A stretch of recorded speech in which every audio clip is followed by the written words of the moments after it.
The biggest mistake guys make when trying to make themselves more attractive to women is viewing it through the lens of the male gaze rather than the female gaze.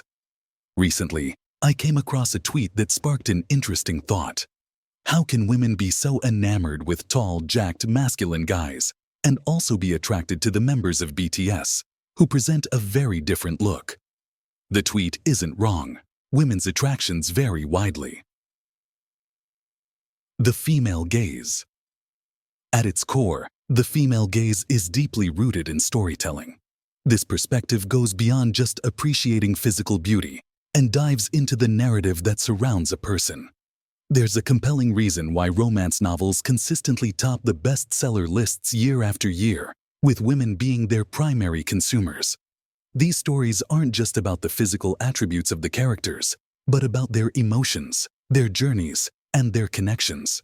Similarly, the fan fiction community, which is predominantly female, thrives on creating rich, detailed narratives around fictional characters, emphasizing emotional depth and personal growth. Historically, artists and musicians have captivated women not just because of their looks, but because of the stories they tell through their art. Their creativity paints a picture of their inner world, making them fascinating and attractive. This storytelling extends to everyday life as well. When you step out of your house, you are unknowingly telling a story about yourself. Your choice of clothes, hairstyle, and even your posture are all part of this narrative. For example, whether you choose a fluffy middle part, a high fade, or a Patrick Dempsey-esque mullet, your hairstyle speaks volumes about your personality and style preferences. The way you walk, how you react to eye contact, and your overall body language contribute to the story you are projecting, and women are incredibly perceptive to these subtle cues. Looks matter. While it's important to understand that women appreciate a good story, it's equally crucial to acknowledge that looks do matter. Women, like men, are visually stimulated, and a handsome face can certainly turn heads.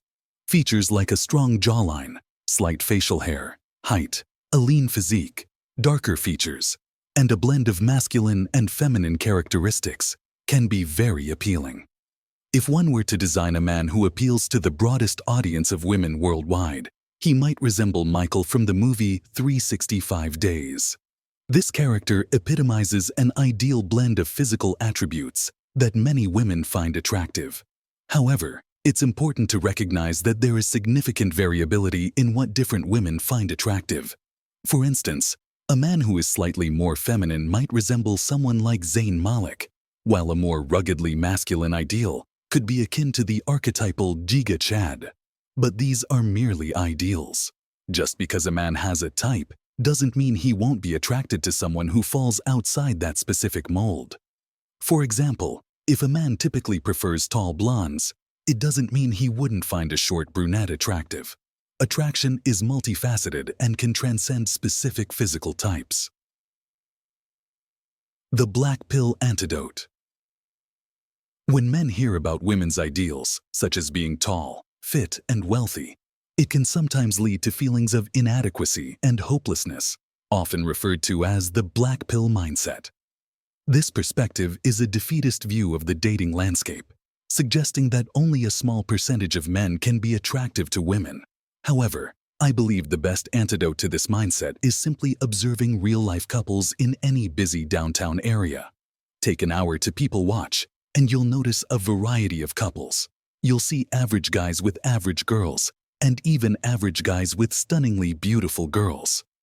This real-world observation is a powerful reminder that women's perception of male attractiveness is not purely physical. Women are often drawn to men who are confident, secure, self-validating, and mysterious. These traits can overshadow mere physical appearance. Men often place too much emphasis on physical attractiveness, making it the primary criterion for comparison when observing couples.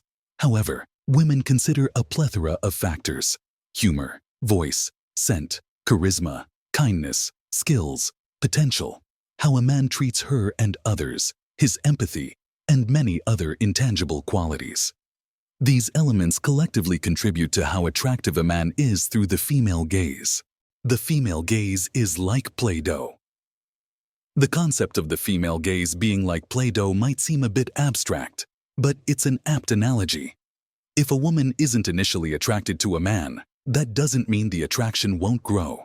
In fact, it's quite common for physical attraction to develop as a woman gets to know a man better. Most men fall into a "yeah, he's all right" category at first glance.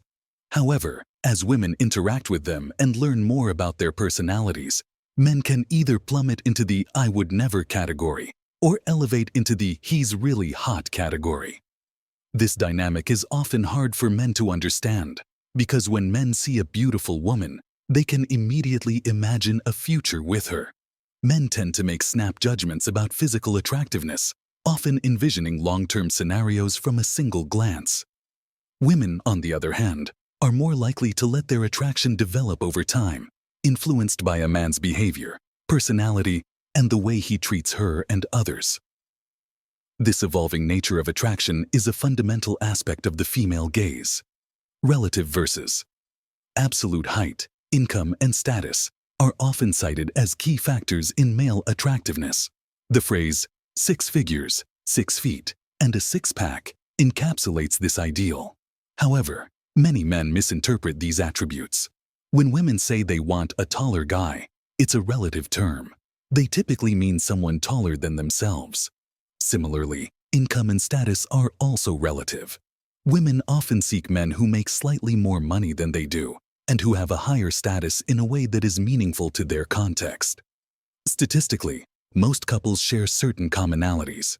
The man is usually just a few inches taller than the woman, and he earns slightly more. Status is harder to quantify, but tends to follow a similar pattern. Also, let's be honest, many men lie about their height, skewing perceptions of what 6 feet actually looks like. As long as you are a bit taller and make a bit more money, you are likely to be perceived as attractive.